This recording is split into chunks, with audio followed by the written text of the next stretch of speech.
Would you like to learn how to see auras around people, around things? Well, today I'm going to share with you how I developed this ability. Hello and welcome. My name is Mel from EnRichmbs, where you could follow my journey to enrich mind, body and spirit. So, seeing auras. What? Me? How did this happen? Well, yes, it did happen, and today I'm going to show you how. So first of all, I'm going to share with you some of my attempts at self-healing following a personal traumatic event. And then following these things that I did, how that led to a deeper understanding of self, a deeper awareness and a connection, a stronger connection with nature. From this also I developed my own APA technique. So this is my own technique that developed over time, that helped me to actually become more connected and more intuitive. I'm going to share that with you today so that you can practice for yourself. And finally, I'm going to explain to you how I managed to see auras, the method that I used that helped me to develop this ability. So, first of all, this all started with several years ago now, a personal trauma that I experienced, sadly. If you want to find out more about that, I did actually do a video already, so please do feel welcome to subscribe to this channel when all my previous videos will be on there. Okay, but this was a time where everything had built up, all the pain and the hurt, everything that had hurt me, that I've been dealing with and holding on to and bearing all my life up to that point. There was one thing that was the breaking point, and it was just enough, and everything came out. I broke down. To me, it felt like a watershed. It felt like almost like a click, a snap, a break, and then everything, all the hurt just came out at that time. It was a shock. It was a big shock because up to that point I'd always been the type of person to quietly carry on, keep going, solve problems, be the one who just keeps everything or tries to keep everything and everyone together. I was known as Smiley Mels. I'm always the one who is smiley and happy and keeps everything going, which is fine, but behind it there were many, many things that were not right, that were not okay, and this was what I call my watershed moment. It was indeed, it turned out to be a great turning point in my life, because from this time I realised, even in this time, experiencing it right there and then, I knew that it was a turning point in that I could either become buried in my pain and it could become an ever decreasing circle.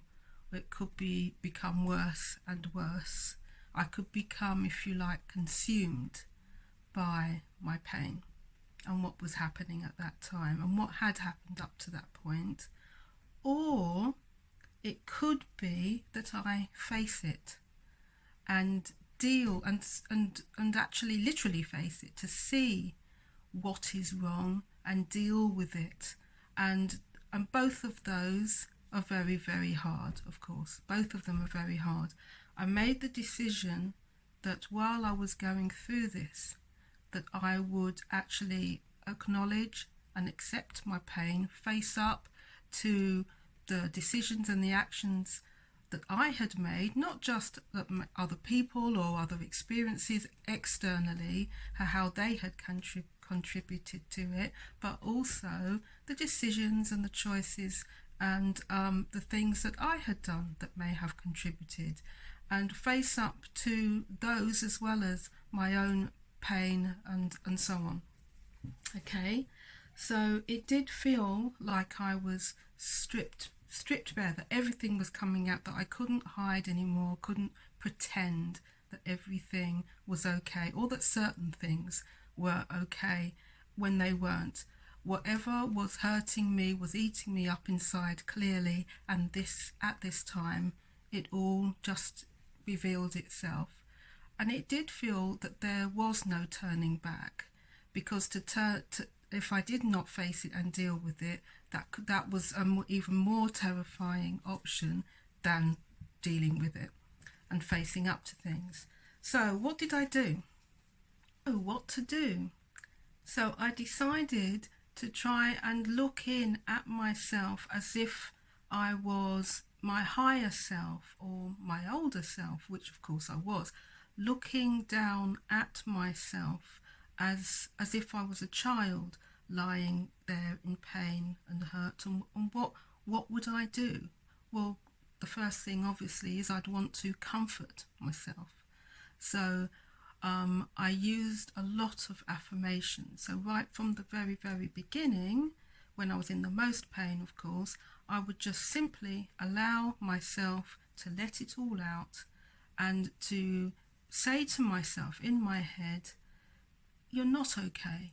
You're not okay. It was acknowledging, whereas in my life I would always try and, I suppose, the stiff upper lip and just keep carrying on and, oh no, it's fine, just deal with it. At this point I did not need to deal with that, because in a sense that was masking it it was masking what was real, because of course it wasn't okay. So the first thing would be, it's not okay. It's not okay. You feel how you feel, and that is your right to feel that. It's okay to feel angry. It's okay to feel in pain. So, and then it would be the comforting affirmations, such as, you're okay. You're okay. Or what I would say is, I'm fine. I'm okay. You're safe. Let it out. It's okay. So there were a number of affirmations which then led to trying to comfort myself by actually using my imagination. Okay, so those were using thoughts, but this was using my imagination. I would imagine that I was actually holding myself, because seeing the child self hurt in that way as well, I just wanted to hold me. So I would imagine myself as if I was this giant higher being of my version of myself, just enveloping this child and holding. And the more I did this of course wasn't just one event, but over time I would do this. I would try to comfort myself and allow myself to be hurt and just hold myself. So the more I imagined that I was holding, completely enveloping myself, like you would completely hold a baby or swaddle a baby, that's how I would imagine I was doing to comfort myself. And the strange thing that happened is, over time I began to almost feel as if I was being comforted. And this was another turning point in terms of feeling more connected intuitively and emotionally and energetically. I started to actually feel as though I was being held. Now this is a very special thing, because I'm talking about feeling as though I was being held by my higher self. It's an incredible feeling. So this is something that happened over time, as I say. So over time, what happened next? Strange things started to happen. And I say strange only because I hadn't acknowledged them fully in the past, but they are not strange to me now. They are very natural. I started to have really lucid dreams. I started to have messages in my dreams. So you know when you wake up from a dream and doesn't feel like it's just any old gobbledygook and replaying what happened in the day, but you wake up feeling that you really received a message in that dream, or that it seemed really real, as though you were in an alternate reality almost. And I had in daytime, I would experience things which were real synchronicities, and I know that, you know, you just tend to think, oh, it's just a coincidence, and maybe because, and it could, and lots of coincidences I'm sure did happen, but there were certain things that happened over and over again which really felt like they were synchronicities. They had deep meaning. There were more and more events, experiences, feelings, emotions, dreams, all these things that had a much deeper meaning for me. Okay, this is as time was going on, and through that became a deeper understanding of self, deeper and deeper, which involved more and more revelations. So I would suddenly feel, have a memory of something in my childhood, or something to do with myself and as childhood, and I'd realise this is me all along.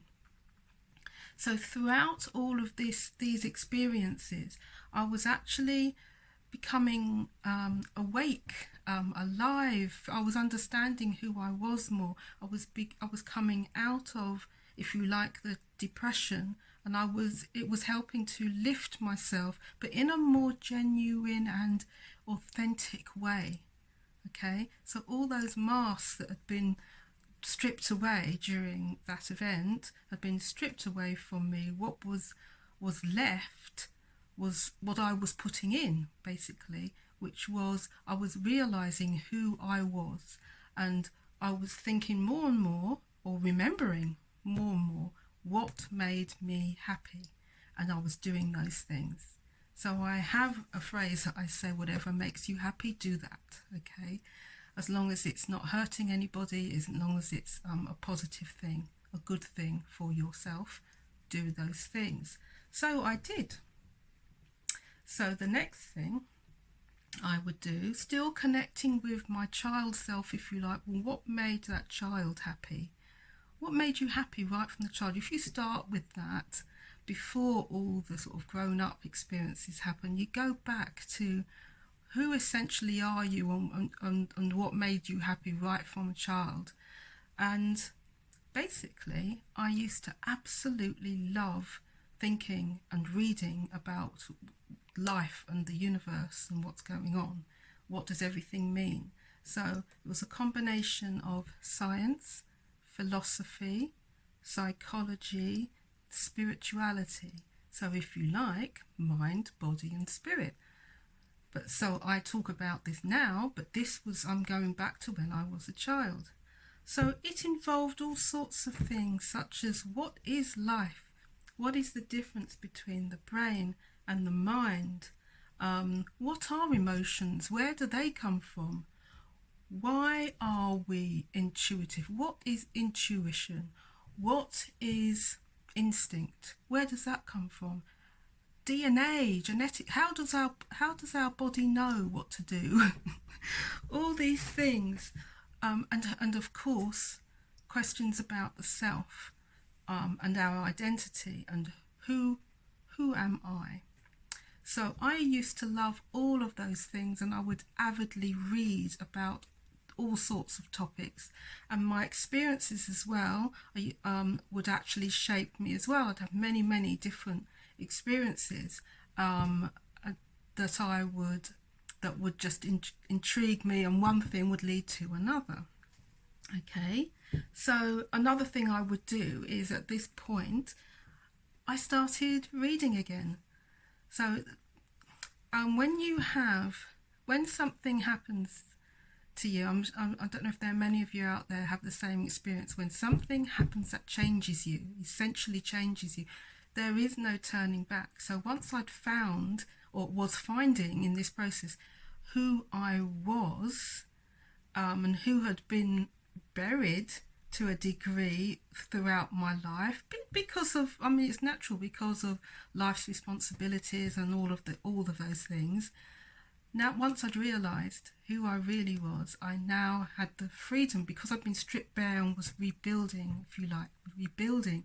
So I was able to put in the things that I now wanted and knew that were more authentically me. So it meant I'd start reading again. It was like, oh my goodness, I would find things that I had written as a child, these deep messages. And that's my next book, that I'm actually putting those all together and developing them with the other thoughts that I've been having since then and since this process as well.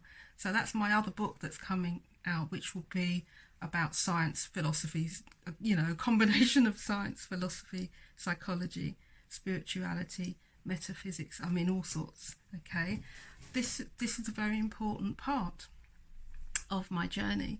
And I started going out to events all by myself, which I had never done anything like that. I'm a shy, people will laugh at me now, but I am a shy sort of private person. So I started going out to events, deliberately going to events, but by myself. This was because this was a personal journey, such as I'd go to visit speakers or scientists who were scientists on consciousness and the cosmos, and also ancient human history. So many topics, ancient Egypt, all these topics I would love. If I saw an event or I saw that there was a speaker, or spirituality as well, certain Eastern spirituality, I would go. And it was a brave thing for me, but all of these things, I felt this drive that I need to start doing things by myself, because as soon as you're with somebody else, you defer to them to a degree, because obviously you're sharing an experience, which is wonderful. But for this experience, I felt it was very important that this was my personal journey. So if it was breaking through a comfort zone, that's what I felt I had to do. So I'd start going to these events. I've met some incredible people and learnt so much, and just the experience of being with other people who think like me, but obviously have different experience, different research that they've done, and so on. It was just absolutely incredible. So that was another part. So all of these things, including treks through nature. So I would always, if ever I was stressed in the past, I would walk and walk and walk through nature. So that memory came back to me as well.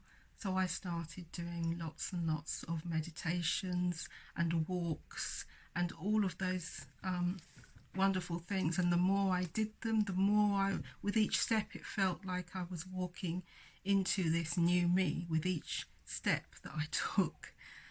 Okay, so the reason why I'm saying this is these are all the things, the way I was changing my life and my perspective on who I was and what made me happy, what made me relaxed. All of these things helped to develop my self-awareness and also my intuitive and psychic abilities. Okay, so the reason why I'm sharing this is that we live in a world of duality, if you like, where everything is to do with opposite forces. So whether it be opposite forces in terms of there's no left with no right, no up without down. We have opposite charges. We have even in our behaviours, we tend to act on this world. We tend to be used to doing something to get a result. So that cause and effect. This is how we mostly tend to live, don't we? In our lives, we expect to do something and have a result, but you cannot apply this to this area. When we're talking about psychic abilities or intuition and being more connected, and we're talking about our third eye and all of these, and developing our extrasensory senses, if you like, we can't approach it in the same way. I often hear people who find it hard to meditate, and I try to help them by explaining to them that it isn't a cause and effect thing. You can't just think, I'm going to listen to the sea or listen to the birds and then I'll be able to meditate. This is something which is about changing your state of mind. Okay, and so this leads me to telling you a bit about my APA technique. Now, this is just one of the things that came out from this process which I found really helped me. APA stands for Active to Passive Awareness Technique. Okay, so like I said, we live in a world of duality where we're often doing something to get a result. We're going to work to get money. We everything that we do, we're doing to get a result. So the active word is acknowledging that is the standard level of awareness that we're in, that we operate in. When with our active state of mind, we are acting on the world. Okay, so what we're trying to do is we're trying to move with this technique from active to passive. So passive now is where you're able to still the mind. You're able to reach a sense of calm. Okay, so it's moving from that active, all my brain's working, which is great when we need it to. We're thinking about what we're going to do next, what we're thinking next, what somebody else wants next, if we're not doing this, we should be doing that. We're moving from the active state of mind towards the passive. It's passive awareness, and the word awareness, we're going to come to that. You'll see what I mean. So the examples I can give you to explain this is we're going to move. If you look at some of our senses, it means moving. So I'm now going to explain to you my APA technique, active to passive awareness. So we're going to move from, for example, looking to seeing, from listening to hearing, okay, from thinking to feeling. Okay, so what I would like you to do now, you can come back to this, or you can do it now with me, or just to get an idea as to how this works. If you find a natural place, ideally, to be somewhere where there's nature around you with your feet on the floor. If you can't, then ideally, if you could just have a plant, a pot plant even, or some flowers or something, a bit of grass, something next to you. Or if there is no plant next to you, just a place where it is calm and quiet, and where hopefully you can try not to have any distractions, then that is all fine. And then when you're ready, you need to close your eyes, and just you will be aware of anything that is happening or that is around you. So you may think of something else, then what you do is you just let it go. You acknowledge it and then let it go. So if you think about what's for dinner, then just acknowledge that, let that go. Sometimes people worry when they're trying to meditate that all these thoughts go into their head. That's fine. That's your brain, the brain's process of trying to switch to the passive. Okay, so if you think something, you're going to let it go. Think about now, be aware of what you can hear. Okay, so you might be able to hear cars go past, or you might be able to hear birds or the wind. Okay, and be aware also of what you see. So this is why I say close your eyes, but you can also try this by opening your eyes and and trying to maintain. So with your eyes closed, you couldn't see anything. Obviously, when you open them, you can now look. But what we're going to try and get you to is to just see. Okay.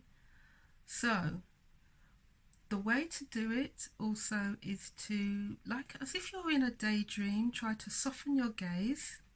Okay. So you can look ahead. Now I want you to soften your gaze. So you're not looking at anything in particular, but you are aware that you can see because your eyes are now open. With the same thing with listening, you can hear things, but I don't want you to actively listen. I want you to then practice just letting that go, let that noise fade into the background. You can still hear it, but now you're not actively listening, you're just passively hearing. Okay? And the same thing with thinking. A thought might come into your mind. Instead, you're going to now let any thought go, and instead just be aware of how you feel. So now you're going to be aware of how you hear, how you can see, and how you can feel. Okay, these are all what I would call more passive experiences. And when you're in that mode, now you can just gently be aware of your breathing. Now I'm not going to do numbers that you must breathe in for so many seconds or breathe out. Just be aware of your breathing. Keep yourself in this calm state as much as you can. Just anything that's active comes into play, then just let it go, and be aware that your breathing is gradually slowing down until it gets to a state where you feel calm and you feel relaxed. And when you're at this stage, you can then put in, because you're becoming more receptive to what's around you. So what's happening is, instead of you acting on the world, you are now more receptive to your environment. Okay? And at this stage, it's easier for you to receive. So what you can do is put in some affirmations. So it could be anything that is positive. So if we link that to your breathing now, what you could, for example, do is, as you inhale, imagine you're inhaling sunshine. And as you exhale, you can imagine that you're exhaling love. So inhale sunshine, exhale love. And you just repeat, just keep feeling, just stay in this feeling, okay? And gradually over time, you begin to feel that, be aware of how you feel. Gradually these affirmations become you. So instead of thinking sunshine, love, you become it, okay? And in that state, this is one way, just one method. You become, as I say, more receptive, and this is where it's more helpful for you to try now to see auras. It helps you also with other things, but today we're looking at seeing auras. So if you'd like to now try that with me, okay, so what I would do, and this is just one method that I use that helped me, is again with that soft gaze. You're not focusing on something in particular, you're just keeping with how you feel at the moment. Just gently hold your arm up, your hand in front of your face at a natural arm's length distance, but try not to focus on your hand. Just draw your attention to it, but I want you to soften your gaze, almost, you know, when you can see double, okay? So you're not looking directly at your hand. You can move it forwards and backwards towards you and away from you until it's at a length where you can practice, you see double, really, you're not focused. And ideally you want to do this with a clear background, like a pale or white background, okay? And then you don't want to look directly and focus. So when your eyes automatically want to focus on maybe your finger on your hand, just soften your eyes again. So it's almost like you're just looking off, just off your actual hand. You're just slightly looking off the actual outline of your hand. And you'll see that the outline will actually soften. You can even just gently move your hand backwards and forwards just a little bit, or to the side, just a little bit. And as you stare, but not stare, as you do that, gradually, the more you look, sometimes the more you look, the more you see. Okay, which is another of my phrases. The more you look, the more you see. But it's this passive looking. And I'm doing it right now, and I can start to see, if you just sometimes move your hand backwards and forwards just a little bit, you can start to see a glow. At the moment, I can see just the hint of a blue glow. But you're not trying, remember, you're not acting on the world, you're just staying in this state. Okay, so this is something that you can keep practicing for yourself. As I say, I saw a soft blue outline, okay, but I'm stopping now. How can this help us? Well, first of all, it is helping us to reach this state, this more harmonious, balanced, calm, relaxed state of mind, isn't it? But also, you can, as you practice, you'll realize that everything is made of energy. So you can see, I can now see auras around all sorts of different things, especially natural things, but not just natural things, but around trees, for example. It's a very beautiful experience. But also, you could use it to see auras around people. So sometimes when somebody is talking to me and I'm very relaxed and in that state, I will realise, oh, as someone's talking to me, I can see an aura around them. And if you know anything about chakras and different chakra colours, which are so if you would like to learn any more about chakras, I also do meditation videos. If you'd like to know more about those, or anything that I've mentioned in this video today, please do comment, do let me know that you're there, do like the video, so do let me know, because then I just need to know whether anybody is interested. Then I will focus my next videos on those things that you let me know about, okay? And all I can say now is just thank you so much for continuing to follow my journey. Like I say, if you could subscribe, if you would like to, then you will see all of my videos, of course. And I have many more that I'm going to show, so you don't want to miss them, hopefully. And I'm just going to say thank you again. I'm Mel Pross from EnRichmbs, sending love. Bye-bye.